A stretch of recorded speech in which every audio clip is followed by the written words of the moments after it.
રાજ્યમાં ઠંડીનો નવો રાઉન્ડ શરૂ થવાનો છે, જેની કહી શકાય કે આગાહી કરવામાં આવી હતી ઠંડીની, અને નવો રાઉન્ડ છે તે શરૂ થશે।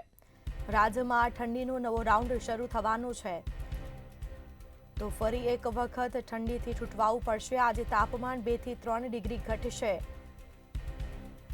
આગામી 7 દિવસ સુધી હવામાન શુષ્ક રહેશે।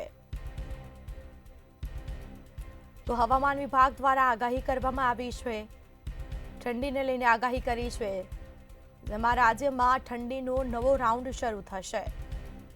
વધુ વિગતો સાથે સંવાદદાતા સુમન ઠાકોર લાઈવ જોડાઈ ચૂક્યા છે। જી, રાજ્યમાં ફરી કડકડતી ઠંડીનો અનુભવ થવાનો છે, આગાહી કરાઈ છે, શું વિગત?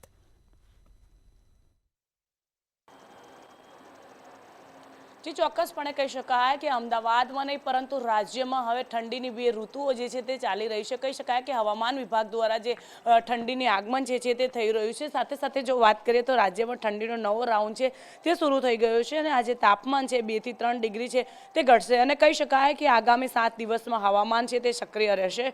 હવામાન વિભાગ દ્વારા જે આગાહી આપવામાં આવી હતી તેને લઈને બે ઋતુઓ જે છે તે પણ જોવા મળી રહી છે। સાથે સાથે જો વાત કરીએ તો જ્યારે દિવસ દરમિયાન જે છે તે ગરમીની અનુભવ થાય છે, અને જેને રાતની દરમિયાન છે ઠંડીનો અનુભવ થાય છે। સાથે સાથે જો વાત કરીએ તો આગામી 7 દિવસ વાતાવરણ છે તે સક્રિય રહેશે, અને આગામી 24 કલાકમાં લઘુત્તમ તાપમાન 2 થી 3 ડિગ્રી છે તે ઘટશે, અને અમદાવાદમાં લઘુત્તમ તાપમાન જે છે 17.5 ડિગ્રી છે તે નોંધાયું છે, અને રાજ્યમાં સૌથી ઓછું તાપમાન નલિયામાં નોંધાયું છે, 9.6 ડિગ્રી છે તે નોંધાયું છે। અને અમદાવાદમાં નહીં પરંતુ રાજ્યમાં અલગ અલગ જગ્યાએ તાપમાન જે છે તે નોંધાયું છે। ગઈકાલ રાતે જ વરસાદ છે તે રાજસ્થાનમાં થયો હતો, અને હાલ તો તમે જોઈ શકો છો કે કઈ રીતે બે ઋતુઓ જે છે તે જોવા મળી રહી છે।